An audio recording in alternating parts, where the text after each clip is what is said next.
Hey everybody, and welcome to Don't Copy That Floppy. I'm Lex. I'm Dan. Oh, I'm also very tired, but I'm here to do a podcast. Excellent. Just keep that, force that enthusiasm for another hour. I'm forcing it. We do actually have some kind of cool stuff to talk about. A little bit. So we are a video game news podcast broadcasting live on chipbit.net on Fridays, 7 to 8 p.m. Eastern Standard Time. Today we're actually starting on time. This is an uncommon occurrence. But good for us. Good for us. Pat. I was patting myself on the back. We don't have a video, so... I'm sorry. I'm sorry. We're not Twitch... We don't have any face cam. We're not PewDiePie. We'll never be as cool as PewDiePie. We won't. So, so you can check us out on all sorts of social media. Yeah. Like Facebook, you can find us on Twitter, you can find us on Steam, you can find us on YouTube. And we have an iTunes page as well. Yeah. Where you can subscribe. And definitely check us out on YouTube. We have been posting short videos. Yeah. Also definitely check us out on the actual chipbit.net website. So that we get our buddy James some more traffic on there. Oh, that guy. Yeah. And we have our own little a show archive on there as well. Mm-hmm. You can check out, and if you go there and go to the chat and log in, you can chat with me during the show. I'm very tired, so my spelling might be bad, but I will talk to you. It'll take you a really long time to respond. It'll just take me a really long time to respond. So this week we got as always, we got some Kickstarter news to talk about. Yeah. We finished all of our coverage of Starmazer and Strafe, both of which were happily funded. We got 2 new things to talk about this week. We have some articles about Valve, some stuff about Telltale Games, good news about the internet. Oh, the internet! And then a bunch of stuff about some upcoming titles and some canceled titles and all manner of things, and even some maybe canceled titles. And then we'll end off with a big surprise that no one will be excited about. And then, as always, we wrap up by just talking about what games are going to be coming out in the next few weeks. And if, I don't know, we haven't done a little game review in a while. I should review Kingdoms of Amalur. You should do that if we have time. No, I haven't played enough of it. Oh, I've just been playing Monster Hunter, and all I can say about it every week is it's good. So, buy Monster Hunter. So yeah, let's start with this Kickstarter game you found. Well, you found both of these. Let's start with the first one you found. Yeah, the one I'm actually happy about. Yeah. Okay, so there's an article on Polygon from, I believe, the 24th?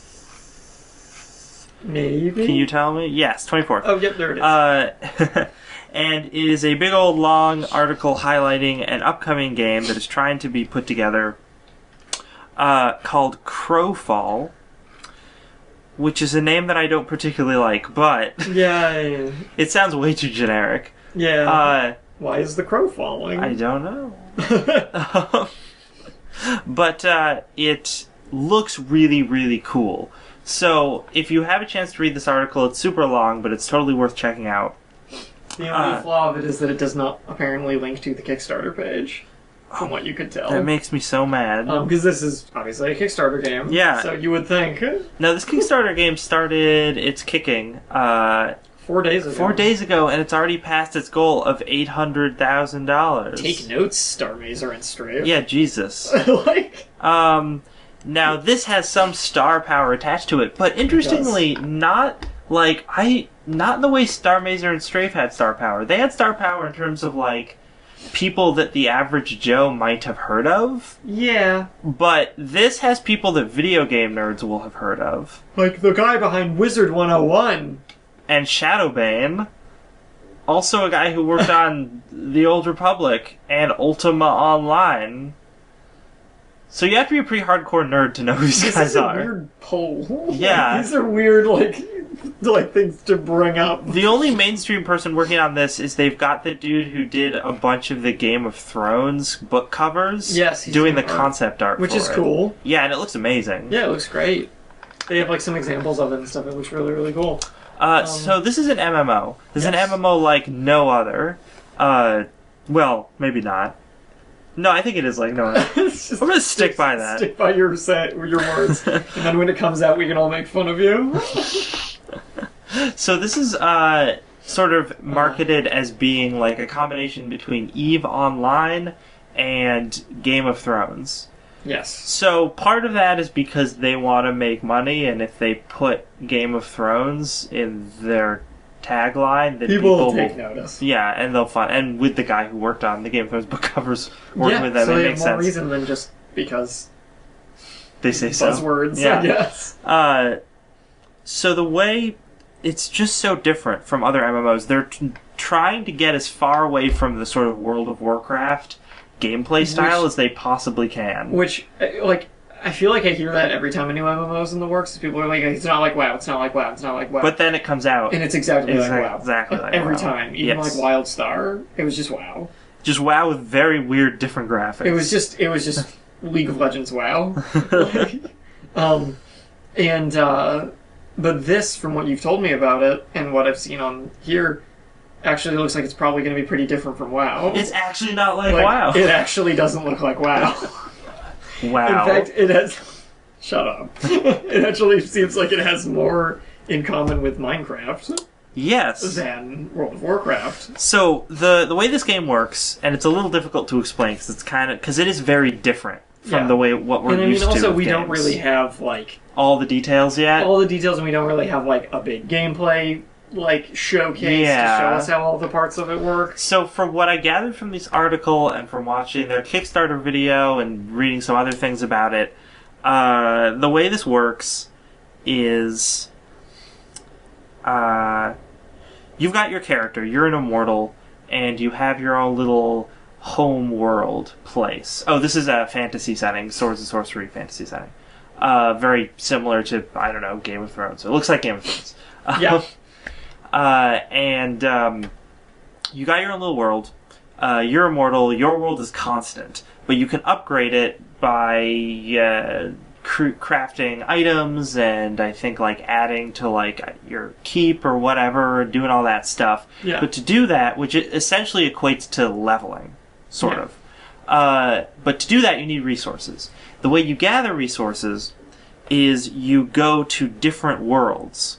And different worlds form sort of in the cosmos map thing as instances. Yeah. So it's like an instance, as they've said, is as big as a typical MMO continent that will form, be around for a month, and then go away, and you'll never see it again. It says 1 to 3 months here. Yeah. I'm reading also, you said you didn't particularly care for the name, and neither did I. Apparently the game is called that because you're playing as immortal warriors a la Valkyries, who are sent to dying worlds to collect the souls of the damned.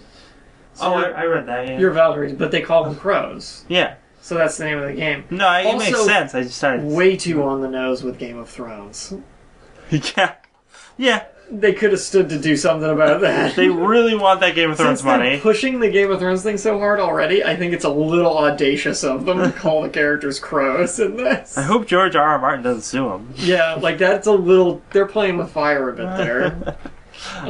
I think. But it's cool because that actually does give a plot reason for why these worlds are only around for a limited amount of time. Yep. Because the worlds are dying. Yep. They're falling apart. So you're just there while you can be there, and then you gotta leave. Now, when you get in there, when you're going to a world, you pick, like, either a certain faction before you get there, or some other thing. I think some of the scenarios are, like, you're actually fighting against computers, but most of them you're fighting, like, 2 or 3 teams. Yeah. So all the players who decide to go to that world all get assigned their team. They're all good, and then they get down there, and they are presented with a battle map of strategic locations on the continent that they need to try and take and hold through battles. Yep. And the whole thing goes through like multiple seasons as it progresses, and things get more intense as the seasons progress. And it affects resource gathering because different resources are more scarce during different seasons. Yeah. Which is a cool idea. Is destroyed, your character keeps all their levels and resources that have been gathered, and you bring them back to your hub. And if you get killed while you're on the campaign, you just go back to your hub and you don't gain anything, or you gain significantly less. So, this is really neat. Yeah. It's like, it actually is like way different from World of Warcraft style RPGs. It totally is. Because your style of gaining power and your motivation in it are just different. Because motivation in WoW is always got to get experience to level up, and then once you get that, got to get into raids and get epic loot. Yep. That's it. That is your motivation in WoW. That's all. In this, you said there's not really like a leveling system per se. It's kind of about increasing your power through other means. Now, there's apparently... I've read a little bit about how there's sort of an Elder Scrolls type element where the more you use certain abilities, the more they... Yeah, the better they get. There are classes here. Yeah. Like, branching class trees and stuff. And there's also some skills that will just upgrade after a certain period of time, which is something that EVE Online does. Yes. And they mentioned a comparison to EVE Online in the Polygon article. Yeah. In the way that some things occur.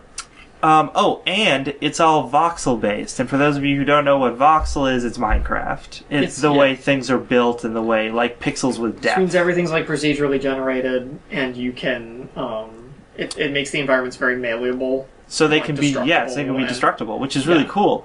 And makes for easy random generation. Yes. Of the new worlds too. And also, apparently, there's an element where when you're trying to take and hold territories, you can actually build like fortresses and stuff, and then your opponents can knock them down. That's cool. So that all just sounds like really neat. And it's already funded. I mean, if this sounds cool to you, go give money to Kickstarter anyway. Yeah, I haven't actually looked at their stretch goals yet, but they might have some cool stuff. Yeah. So the only thing I'm concerned about with this... the only stretch goals listed presently, before you voice your concerns, are at 1 million, there will be a new character? Female centaurs. Okay. Wow. And enhanced particle effects, so they'll just make the graphics nicer. Okay, yeah. And then at 1.3, they will add mounts and caravan transports. The caravan transport for a game about resource gathering sounds super important. It does. So that would be sure good. Without that, they will manage to set up some system in the game for doing that, but I bet that it'll make it a bit more interesting if they get up there. So you scroll down just a smidge? Yes. Okay, so my one concern is about the two guys that are lead on making this. Yes. Because so they market the game as being like EVE Online. Yes. Have either of the two major guys worked on EVE Online? Nope. No. What have they worked on? They've worked on Wizard 101 and Pirate 101, which are like preteen fun free-to-play games. Yeah. Though they're not free-to-play, quote unquote. They're not real games. I mean, to be fair, I've never played them. But the Sims Online, Ultima Online, Shadowbane, they're all MMO-esque. Yeah, titles. And they're all MMOs that... Okay, so Ultima Online is an MMO that came out in 97, and it was groundbreaking for its time, but that was a long time ago. Very true, but his experience could inform some good decisions. Yes. In this game. But Shadowbane and the Old Republic and Star Wars Galaxies are all listed, which are all MMOs that have notoriously not done well. Star Wars Galaxies, though, prior to the definitive edition patching and re-release of it, was a very different MMO. It was an entirely functional and unlike the others MMO. Mm-hmm. So that's actually the one thing on here that makes me kind of happy to see. And the Old Republic, Star Wars The Old Republic gets a pass because of the circumstances of its birth. That being that EA bought an engine and said, build it with this unfinished engine. And then they gave them $200 million, and then the studio did that. So, the Old Republic being bad is not necessarily its own fault. The Old Republic was also a game that was so much like WoW, it was unbearable. Exactly, yeah. Well, I mean, you're told to make a MMO with a broken engine, just make it like WoW. Yeah. It's easier than trying to figure other things out. Although it did have amazing writing. Or I should say does, because it's still around. That's its strong point. Yeah. Which is nice, but the rest of it is just... Ugh. So if it brings that really strong writing to this game, that would be cool. Yeah. I don't know. I'm cautiously optimistic. Me too. We should probably move on from Crowfall. Yeah, let's get away from Crowfall. Because we're 15 minutes deep into our hour-long podcast. So we got our other Kickstarter, and we won't talk about it long because both of us feel the same way about it. So Toejam Earl. Does anyone remember Toejam Earl? I bet some people do. Toejam Earl back in the groove. This is a Kickstarter game to bring back Toejam Earl in a brand new game. For anyone who does not know, they are two funky aliens, like 90s funky, who do boring things together. This game is such an example of just hardcore nostalgia. Yes. Like people wanting to see something again without, I think, really looking back at whether they liked it all that much to begin with. Toejam and Earl, you said you haven't played these games.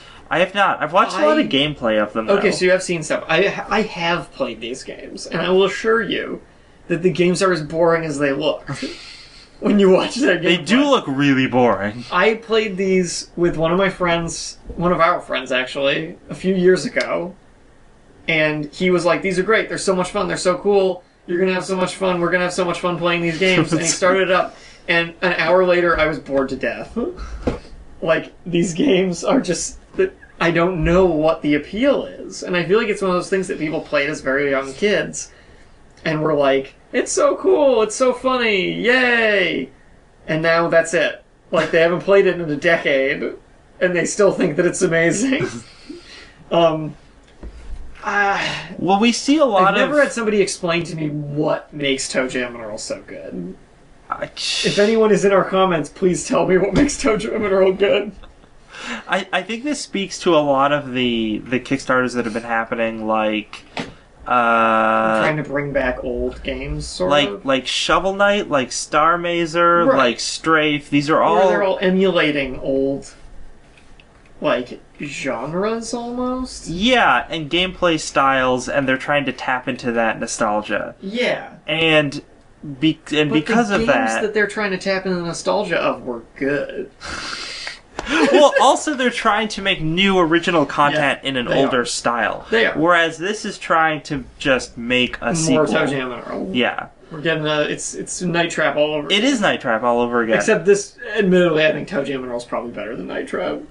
That's probably fair. We'll put a poll up on our Facebook page, which is better, Toejam and Earl or Night Trap.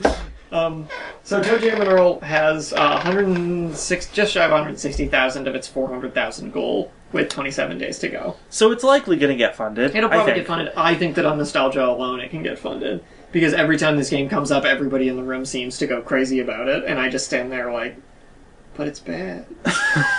Also, I watched all the gameplay footage of For it. the new one, and it looks real gross. It looks like the old game.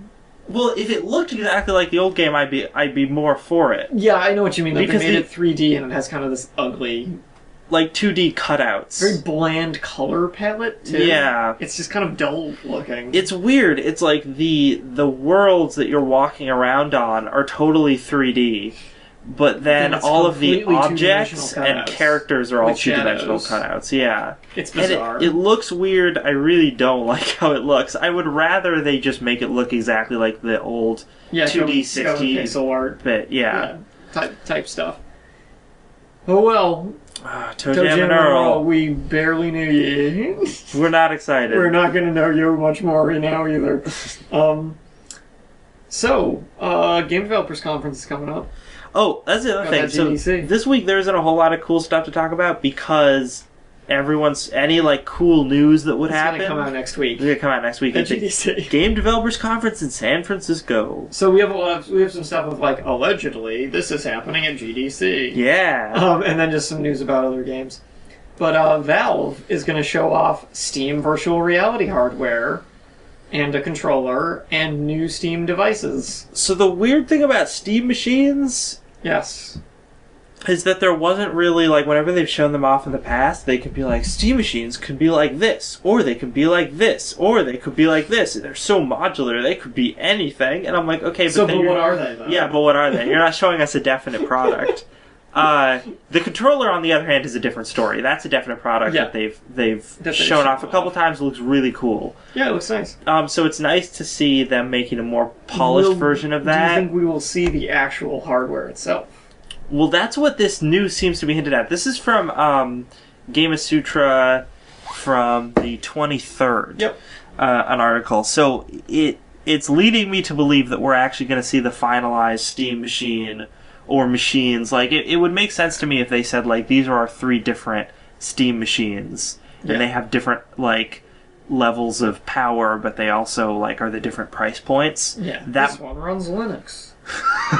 Oh no, Dan! They all run Linux. Now you can play Toejam and Earl on your Linux machine. Get excited! Get excited! So that would make sense to me if they did that, because of all the other times they've shown off stuff. They've been like, they can be all these different ways. So it would make more sense to me for them to do that other than just have one machine. Right. But hopefully we will see the definitive Steam machine. Now they say Steam VR here.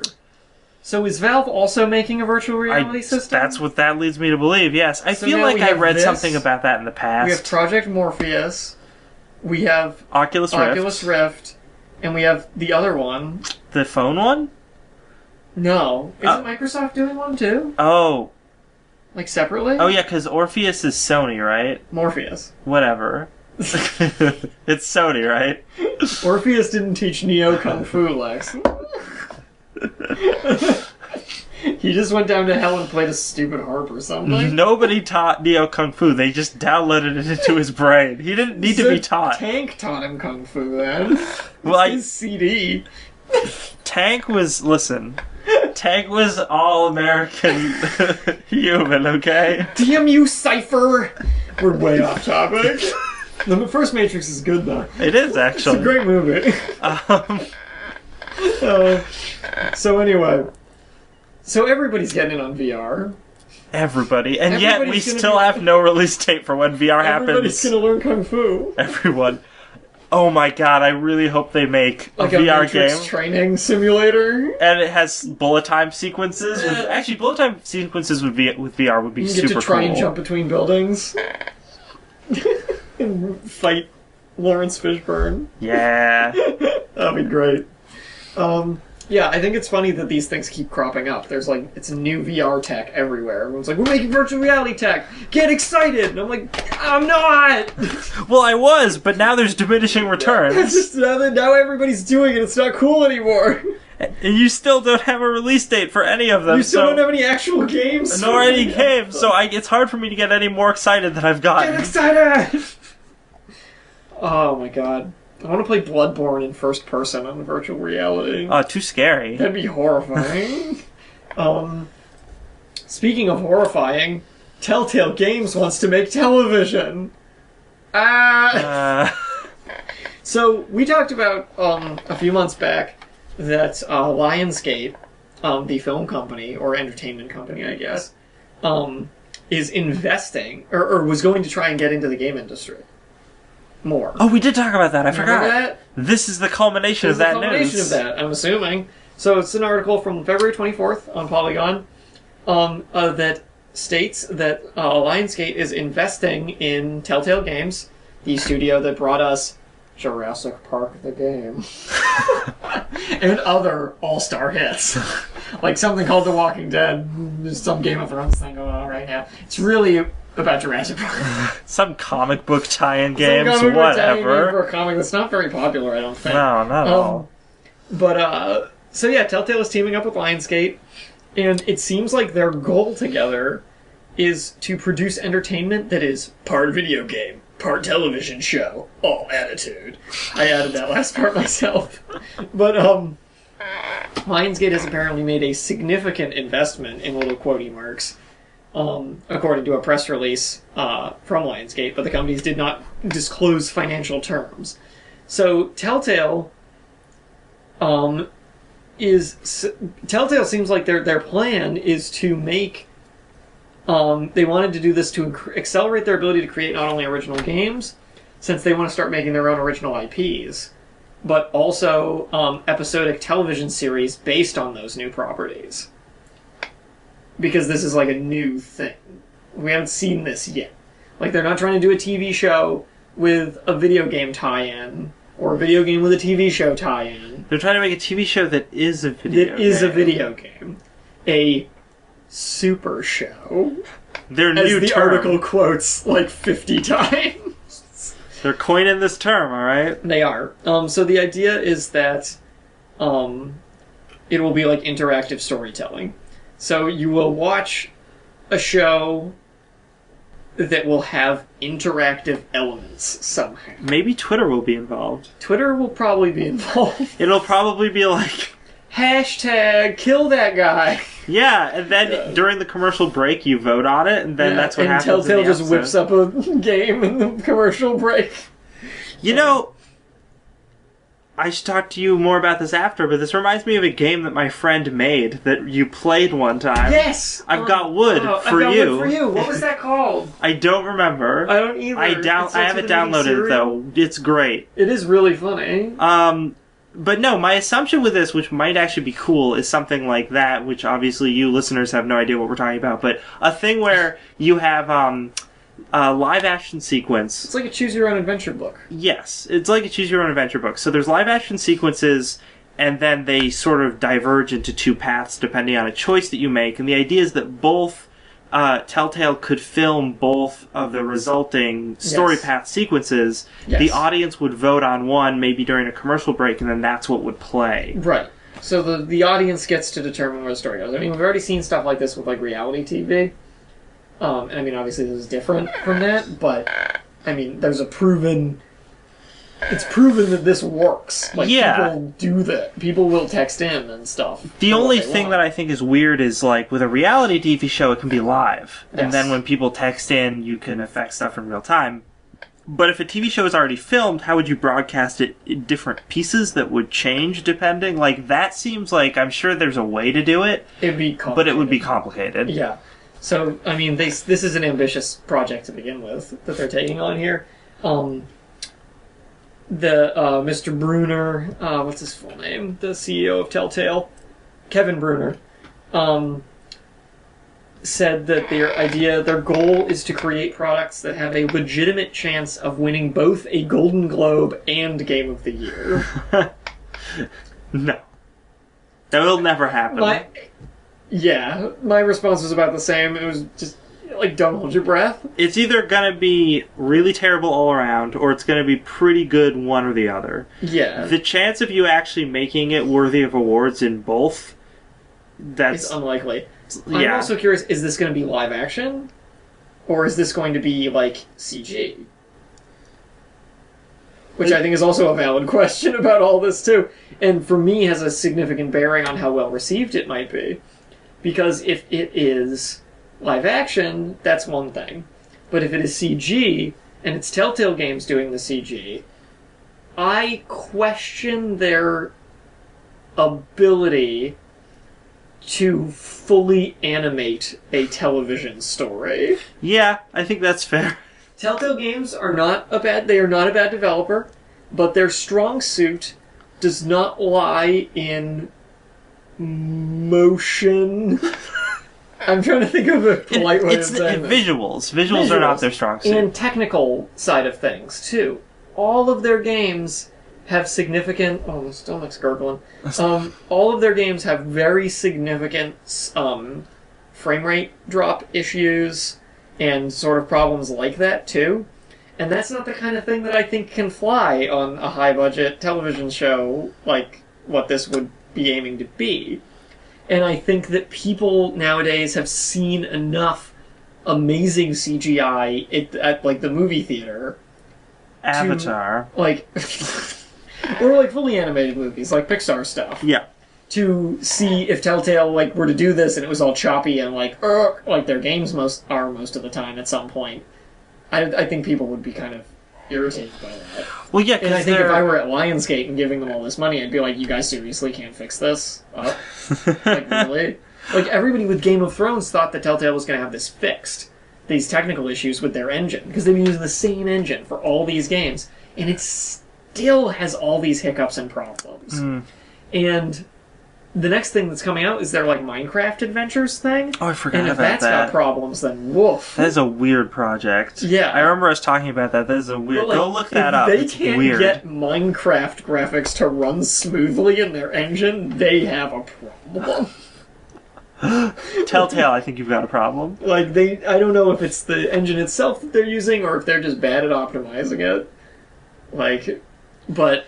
Well, their strong suit is writing. Absolutely. Their writing's amazing. So that's why I think if this was live action and they were just writing all of it, I'd be happy. Yeah. It could be like the Halo TV show, except not horrible.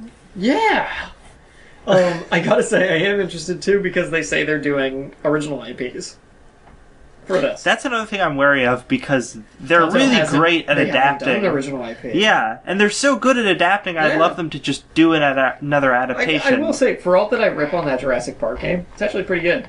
Oh yeah. Like, it's actually a pretty decent Jurassic Park thing. Does it have Star-Lord in it? It does not. Oh, it's too bad. That's how Jurassic Park's all about these days. There are some amazing death scenes, though. Oh, good. If you mess up QuickTime events. My favorite is the one where this ranger guy's running towards you, and there's nothing else on the screen. It's just him running towards you, and if you mess up the QuickTime event, he just gets sandwiched between a Triceratops and a T-Rex, who each run in from opposite sides of the screen. It's like Looney Tunes shit. So yeah, I mean, best of luck, Telltale, with this. I'm curious, if nothing else, Oh, definitely. what's gonna come of this. I'm also curious what that Minecraft game's gonna look like. I'm afraid. I'm afraid of that game. Hey, listener, did you just tune in? Are you confused because this isn't chiptune music and that's all you want to be hearing right now? Sorry. Got another half an hour of us. Yep. This is Don't Copy That Floppy, a video game news podcast broadcasting live on chipit.net from 7 until 8 p.m. Eastern Standard Time on Fridays. Yes. Like today. Like today. Today is Friday. I'm pretty sure. Us on all the social medias. We're on Facebook and Twitter and YouTube and iTunes and Steam even. Even Steam. We Don't Copy That Floppy on all of those except Twitter, which we are at DCTF Podcast. And we have short videos up on YouTube that are Dan and I ranting Yes. about different news stories that Yes. we usually cover on the podcast There's as only well. a couple right now, but there will be more. There will be more, and yeah, definitely check those out. Yeah. They're short. They're like a minute and a half, 2 minutes. It's a nice little quick watch, and we get to complain about stuff. So, getting back into this week's articles, good news about the internet. The internet wins! What happened?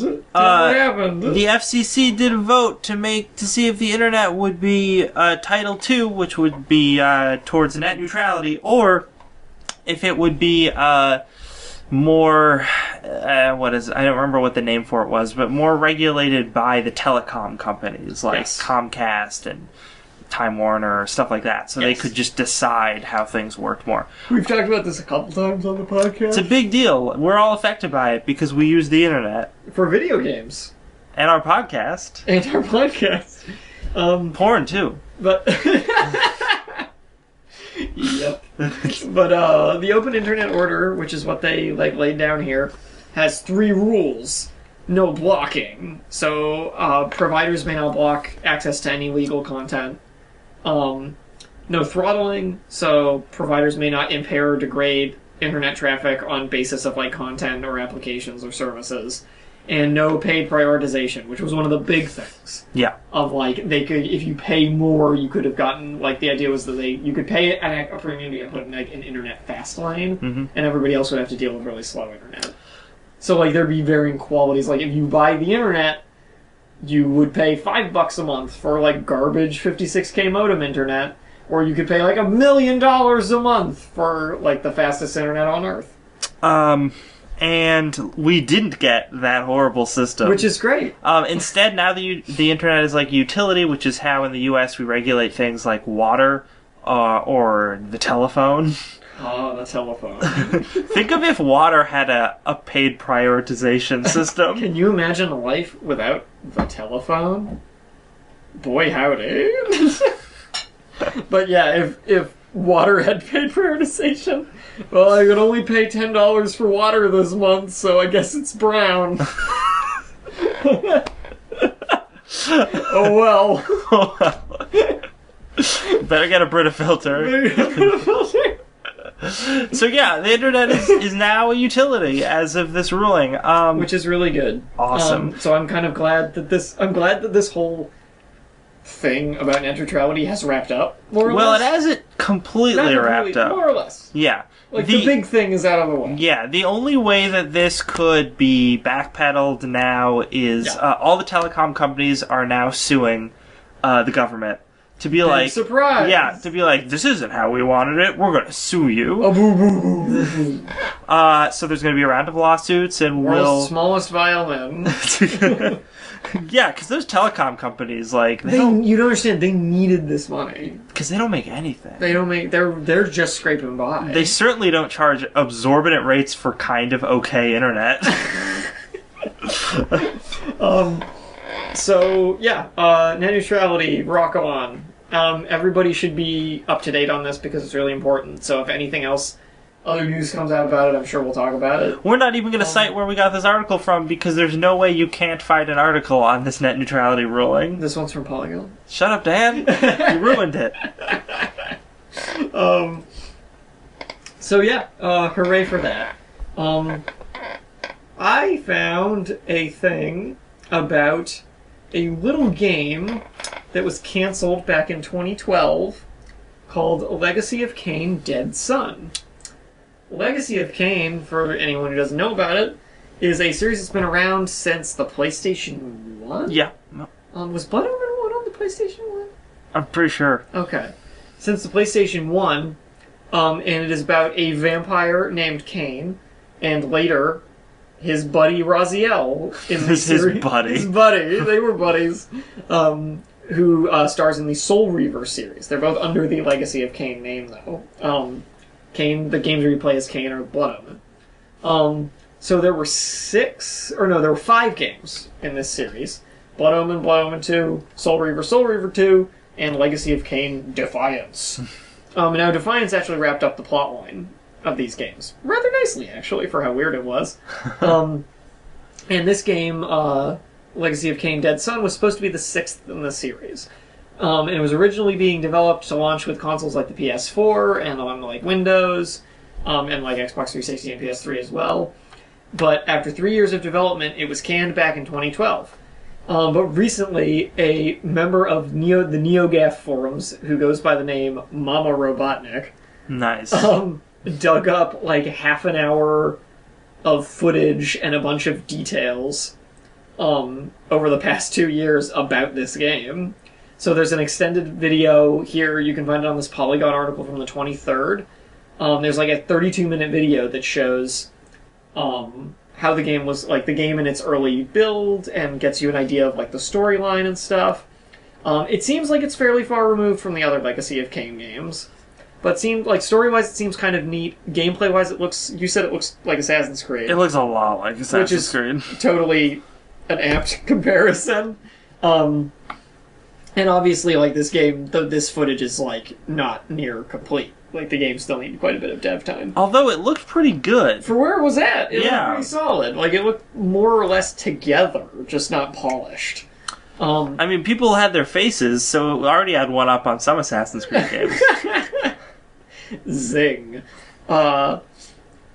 So, I mean, I know a lot of people were disappointed when this was canceled. Maybe not a lot. I don't know. Legacy of Kain's kind of a niche thing. I feel like it's not like huge. But people who were big on Legacy of Kain were disappointed when this got canceled. And, because the series has been kind of just nothing for a decade now.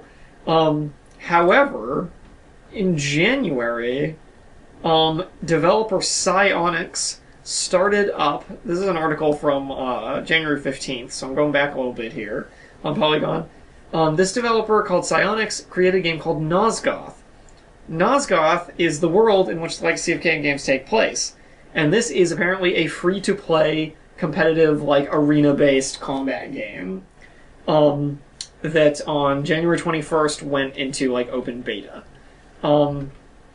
Apparently, a lot of elements of Dead Son, like, not the story and stuff, obviously, but gameplay elements were used to create Nosgoth. Like, they were kind of pilfered from it. Which, on the one hand, is kind of cool, but on the other hand, is actually kind of just sad. That this game that could have been, like, a cool revival of a beloved franchise got gutted and made into a free-to-play, like, action game.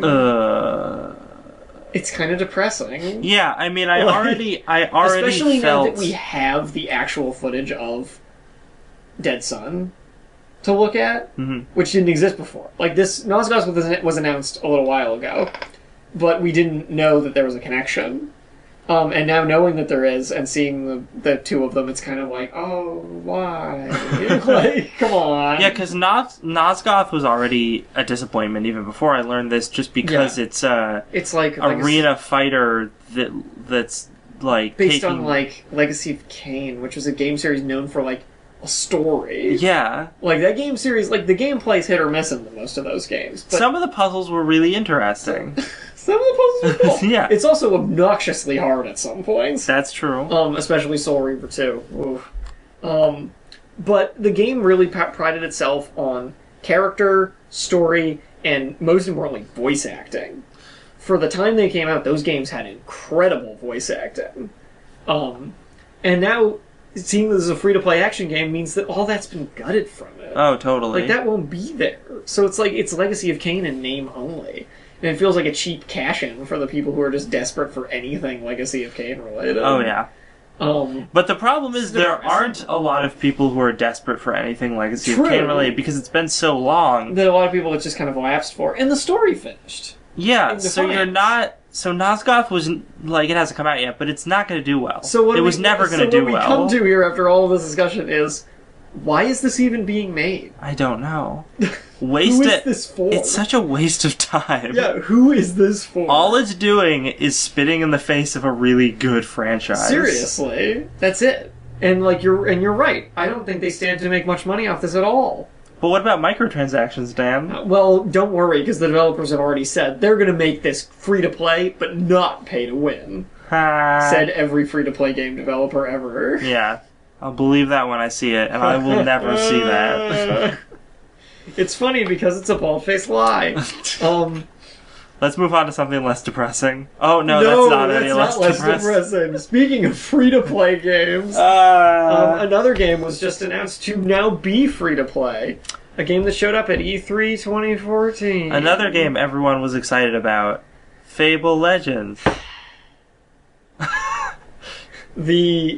The beautiful, beautiful end result of Fable's gradual descent into utter terribleness.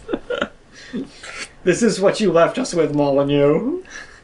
We talked about you just a little while ago, and I know you have nothing to do with this, but I still blame you. I still blame you. So yeah, Microsoft announced Fable Legends, which was going to be a weird team-based dungeon crawler, basically.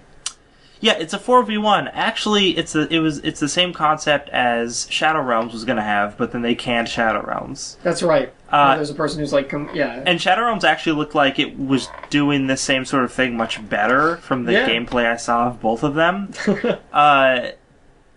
So yeah, you've got a team of 4 heroes running around, beating up monsters, dealing with traps and things. Probably not puzzles. I wouldn't give this game that much credit. Yeah. But then you have another person who is like the villain, the game master type character who's... And he sends the monsters. Yeah, he spawns monsters, he creates the traps, apparently all in real time, or most in real time. I think there's some setup before the players come in. But, yeah, so this is going to be free to play. I'm not surprised. Apparently you'll have 4 different heroes initially available for free. After a couple weeks, they will become unavailable and replaced by 4 new ones.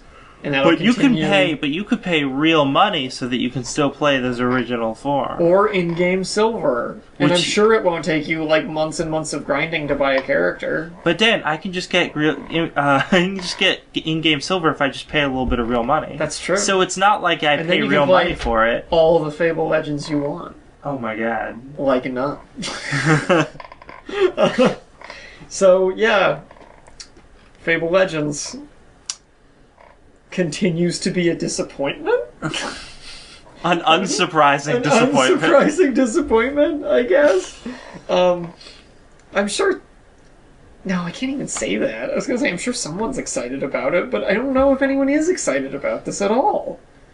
I don't think there was anyone excited about this when it was announced initially. So this is an article from IGN from the the 26th. And it's taking inspiration from League of Legends, which is obviously just because League of Legends is wildly successful. So they're like, we'll say it's like League of Legends.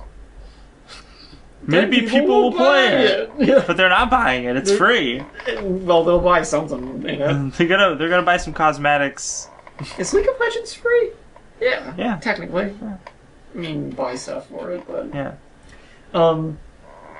So yeah, that's disappointing. Hey, everybody listening. How you feel about Batman? There was a trailer this week. This is actually the biggest game news that happened this week. Yes. Prior to the GDC stuff. Have you always wanted Batman to be a little more mature? Ooh. What's one of the things we use the internet for, Dan? I'm not sure where I'm going with talking like this. Oh, Bruce. About a mature Batman. Ooh. Just the cowl. Get a little bit more stubble going on, maybe. A little bat stubble shaved into bat shapes on his cheeks. Yeah. Batman Arkham Knight, the upcoming Batman game. That we saw a trailer for this week. Primarily a cutscene and some action-y gameplay. I like how they're still calling this the Arkham Trilogy even though Origins came out. It's like they're just ignoring that exists. I mean, I know it was terrible, but... but yeah. Sorry to interrupt, I just thought that was funny. So a lot of people were talking about the trailer. It's... Scarecrow got all the villains together and said, "You guys, let's take down Batman." And then he sprayed gas at him. Yeah, that's an original plot. No one's ever done that before. I guess the thing that's different about Batman, you need to save the city from gas. Again. All the villains have allied in a team of villains against you. Look out, Poison Ivy's releasing her men like her gas. Oh no, the Joker released his laughing gas. But look out, Scarecrow released his fear gas. The Bane released his venom. Killer Croc opened the sewers and released all the poo gas. The Penguin, I don't know, there's a fish market? He robbed a bank. There was so much gas, no one could see him. Mr. Freeze shot you with nitrogen gas. To freeze you. Oh, that actually makes sense. It does. So... Batman makes sense. Alfred, please, no beans. They give me gas. I'm sorry, I'll stop. I'm so tired. So Batman is gonna have an M rating, so I'm sure it'll be full of jokes like that. It was news on the 24th from Destructoid. Or no, I'm sorry, it's originally from IGN. Yes. The article got from Destructoid. But,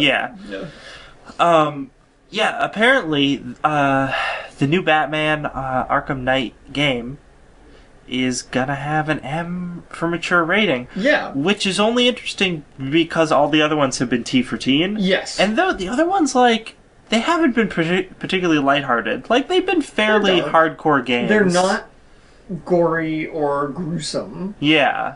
Or anything, but they are pretty dark in tone. Mm-hmm. And some messed up stuff happens in them. But, I'm wondering... I don't think that the other games pushed the T rating anywhere near towards M. I don't think anything in those... They were pretty, dark, but I don't think anything in them would have warranted someone saying, "Oh, are you sure we shouldn't make this M-rated?" I don't think it's a series that skirted the line. No. One at all. Which really makes me wonder why. I think it's because Origins didn't do as well as the other games in the franchise, and this is one of their ways to make it more cool and edgy by literally making it more edgy. Yeah, you think that's the core here? They want the story to just have that extra, whoa, look at all this dark stuff happening. Now the quotes from the IGN interview, the developers go out of their way to say, like, well, we weren't shooting for M, but we're cool with it, whatever. Yeah. So they're not saying that, but I'm reading between the lines, and my guess is that, yes, that they're doing this because they think it'll make the game edgier and cooler and that it will sell more. Just like Hatred. Just like Hatred. Yeah. No. Well, we weren't really trying to make the game edgy or mature, really, but, I mean, people seem to really hate it, so we did something right.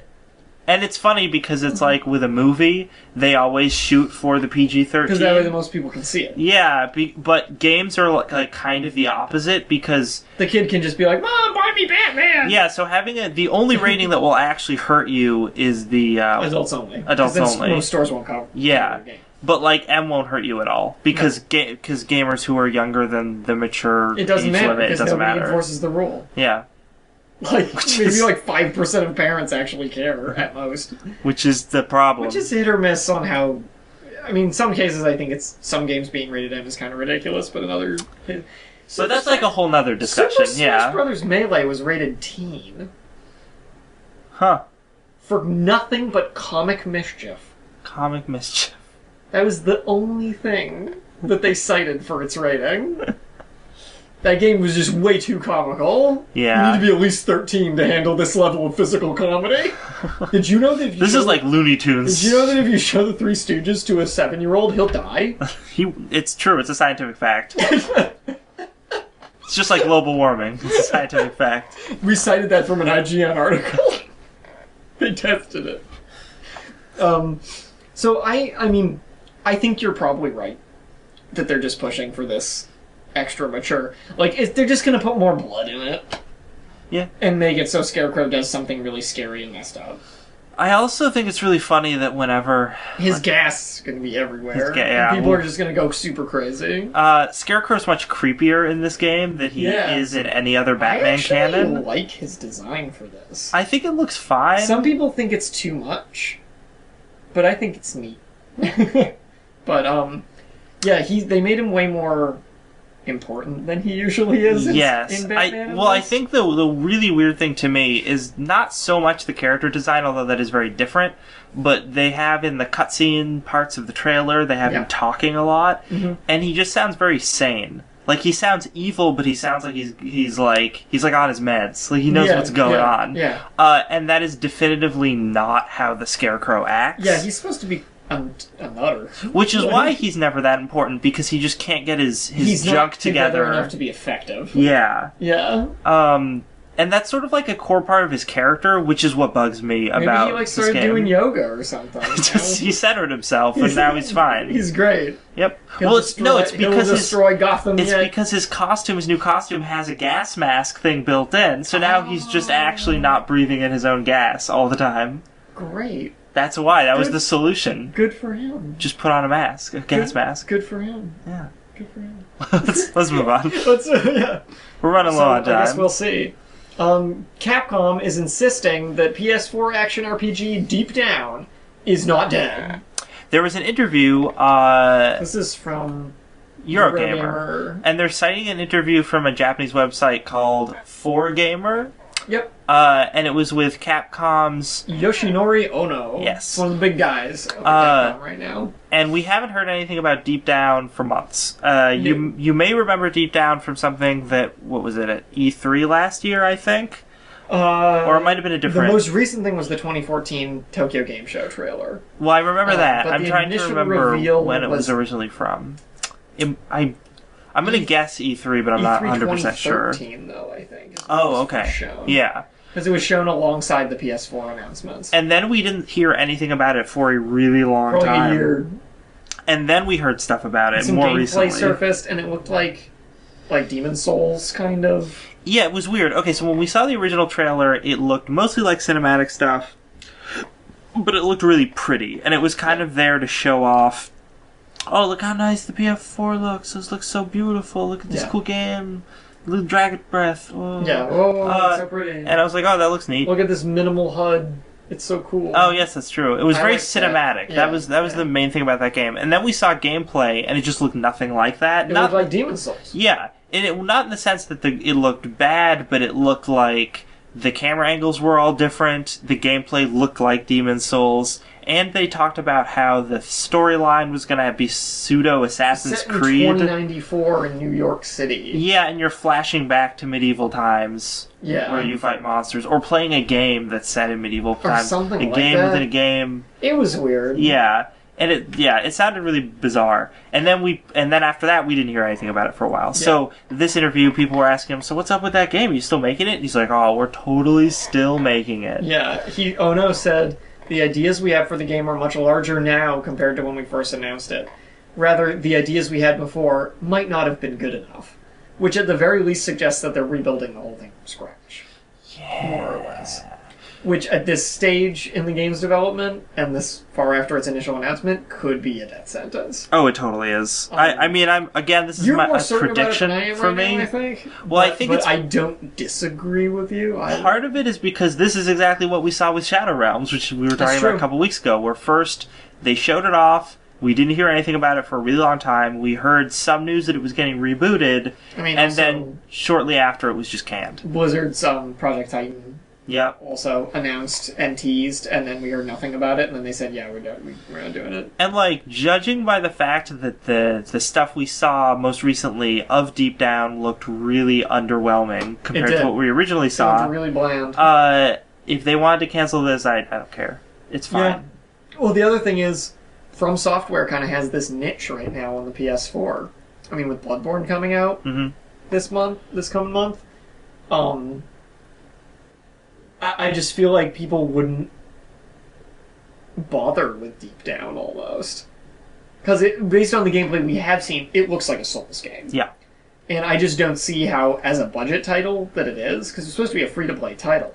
Oh, yeah, that was the other thing they announced. Yeah. That was weird. And with that as its basis there, there's just no way it's going to have the same level of quality that an actual full game from Software They also talk about how they haven't had as much time for Deep Down because they're really busy with Dragon's Dogma Online. Which also makes it sound like Dragon's Dogma Online is the same as what this was. Yeah. Except Dragon's Dogma's gameplay is more interesting than what they showed. And it's a known IP, so it'll probably sell better. So they may have just abandoned this for Dragon's Dogma. Yeah. Which is not a bad move. No, I don't think so at all. I mean, when they first showed Deep Down, a lot of people speculated that it was possibly related to Dragon's Dogma. A lot of people also, because we saw so little of it, people were like, oh, this is just a graphics test. Yeah. To show that. And I think that's really just all it was. Yeah, initially. And then they tried to make a game around it, and they realized that was really bad, and now they're rebooting to see if they can still make a game around it. But it's okay if it's just a graphics test. That's fine. That's fine. That's fine. Just make Dragon's Dogma Online and make it good. Just make DDO good. Guess what game's coming back? One we've all been waiting for. We've all been asking for it constantly. Just saying, where's Guitar Hero, Activision? Where'd you put it? What do I do with this big hunk of plastic that I plug into my... What do I do with these guitars that I've already thrown out? What about this drum kit? This takes up a lot of space in my living room. So, 4 days... this is an article from Polygon on the 24th. 4 days after a report said Rock Band would return to console gaming, another report says that Guitar Hero will also make a comeback. So this is a story we actually were gonna... What a surprise! Yeah, we were gonna cite a story... We were gonna do a story last week, but we decided to cut it because it wasn't, enough of a story. But this makes it more of a story. Enough of a story to actually talk about. Gets right over that threshold. That Rock Band would be coming. Yeah. Woo. So there was at PAX, Harmonix was set to be there, but they had not announced what they were going to show, and people were speculating, is it going to be a new Rock Band? A couple months ago, we had also done a story about how Harmonix had put a poll out saying, hey, you guys want to see a new Rock Band? What would you like in a new Rock Band? Yeah. You got that drum set? So, Guitar Hero, for anyone who doesn't know, was an insane cash cow for Activision. Until it dried up. It brought in $2 billion in revenue by 2009. In early 2011, it just kind of died. People just stopped caring. about Guitar Hero. But if Rock Band's coming back, I don't see why Activision wouldn't try and capitalize on that and bring back Guitar Hero. I mean, I think we can just leave this story with a resounding whatever. Yeah, they'll probably make another one and no one will care, and then... Yeah, it'll be dead forever.